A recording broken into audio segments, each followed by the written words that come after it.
The movie opens with a drifter named Dwight sneaking into a stranger's house just to take a bath. His brief peace ends when the owners return, forcing him to climb out a window and vanish.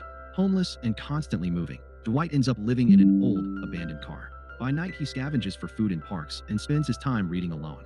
One morning, his isolation is broken when Officer Eddie wakes him and brings him to the station. She clearly knows him and, out of concern, wants him to stay out of trouble. Eddie tells Dwight that Wade Cleland, the man who murdered Dwight's parents 20 years earlier, is about to be released from prison. The news quietly reignites Dwight's need for revenge. He gathers what little cash he has, buys a map of his hometown in Virginia, and installs a new battery in his car. Short on money but needing a weapon, he visits a gun shop and can only afford a postcard, which he uses to send a brief note to his sister Sam. Later, he searches parked cars outside a bar and eventually finds a handgun, but the trigger lock defeats him, and he ends up damaging the gun while trying to break it. Still determined, Dwight drives to the Virginia State Penitentiary and waits outside. He watches as a limousine arrives to collect Wade, and the Cleland family happily welcomes him back. Dwight's resentment boils as he follows their car to a bar where they continue the celebration. With grim resolve, he slips in through the back door, armed only with a knife, and hides in the bathroom. When Wade comes in alone, Dwight attacks. His first swipe only cuts Wade's neck, but after a desperate struggle, he drives the knife into Wade's head, killing him. As the family realizes something is wrong and panic spreads, Dwight punctures the limousine's tire and escapes, badly injuring his hand, and only then noticing he has dropped his car keys inside the bar. Dwight steals the Cleland's limousine to get away. On the road, he hears movement in the back seat and stops to check, finding a frightened boy, William Cleland, hiding there. When William asks why he killed Wade, Dwight says Wade murdered his parents.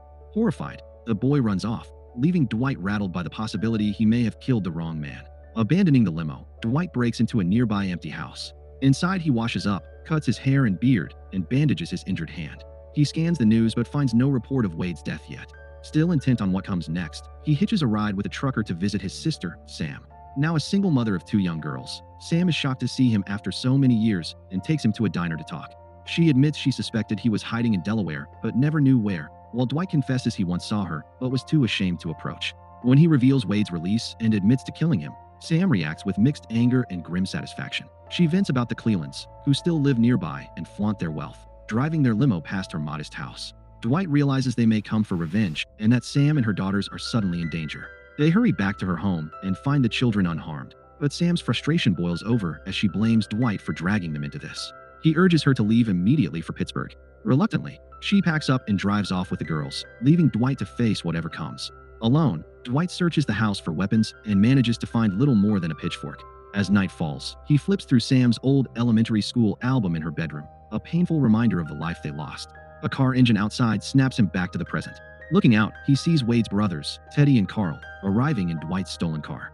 Thinking fast, Dwight turns on the upstairs bathroom light and faucet as a decoy, then slips downstairs. He watches the brothers split up, one entering through the back, the other through the front, and hides behind a hall sofa as they break in and move upstairs. Seizing the moment, he tries to sneak out, but they soon spot him and loose arrows as he bolts. Dwight barely escapes, stealing their car, but not before clipping Teddy with it as he speeds away. Checking on Teddy, Dwight tries to find out whether the Clelands are targeting him or his sister, but Teddy is still unconscious. Carl runs outside to intervene, only to have Dwight point a gun at him and force him to back off. Dwight gives chase but quickly loses Carl in the dark and returns to the car, dragging Teddy's limp body into the back seat. As he does, an arrow slams into his leg. Bleeding badly, Dwight still manages to drive away, leaving Carl behind. By morning, he rummages through Teddy's belongings, then shoves him into the trunk. In agony, Dwight uses a saw to cut off the shaft of the arrow embedded in his leg. He stops at a pharmacy for bandages and antiseptic, but cannot pull the arrowhead out. Growing weaker, he heads to a hospital, where he collapses and later wakes to find his leg stitched and cleaned. Seizing the chance, he slips out before staff can stop him. Outside, he thumps the car trunk to wake Teddy, who immediately starts yelling. Dwight quiets him and drives off, pausing only to grab clothes from a donation bin and refuel. Back at Sam's house, he straightens the mess from the break-in, shuts off the running faucet, and flips through her old schoolbook, lost in memories while Teddy continues to shout from the trunk about his broken leg and thirst. Dwight finds an old photo of his friend Ben and decides to seek him out. At Ben's childhood home, Ben's mother recognizes Dwight and explains that Ben moved away years ago, giving him Ben's address and workplace. Dwight drives to the bar where Ben now tends, waits outside until his shift ends, and then approaches him. They share a brief reunion in the parking lot before Dwight admits he needs a gun. Ben brings him to his rural home, jokes about their reckless youth, and shows him an old photo of them with a stripper. Then he reveals a hidden cache of weapons and offers not just a firearm, but also shooting practice on his isolated property. Dwight, not wanting to drag his friend into the feud, refuses the extra help and insists he will deal with the Clelands alone. Dwight fills a bottle with water and returns to the car, where Teddy is still locked in the trunk, pointing a gun at him. He gives him the water and demands again to know whether the Clelands are after him or his sister. Teddy finally admits they are only hunting Dwight. Hearing this, Dwight offers to surrender to the police, but Teddy coldly says the family just wants him dead. Frustrated, Dwight fires a warning shot that narrowly misses. Teddy then reveals the ugly truth. Their father, Wade Sr., killed Dwight's dad for having an affair with Wade Sr.'s wife, and Dwight's mother died accidentally. Sr. died of cancer without ever facing justice. Just as Teddy is about to shoot Dwight, Ben suddenly appears and kills Teddy with a shot to the head. Ben and Dwight load Teddy's body into the trunk and clean up. Ben criticizes Dwight's poor marksmanship and insists on giving him some real shooting practice.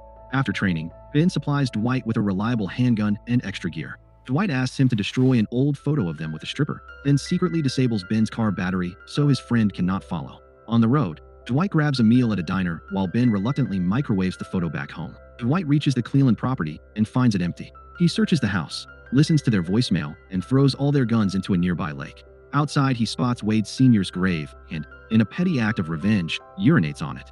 As night falls, he rigs makeshift traps around the house and waits. The automatic lights, set on timers, spook him at first, but he calms down and passes time flipping through the family's photo albums. At dawn, he drags Teddy's corpse outside to bury it, but is interrupted by a ringing phone. By the time he answers, the caller hangs up.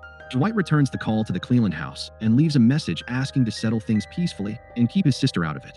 He finishes burying Teddy and goes back inside to wait.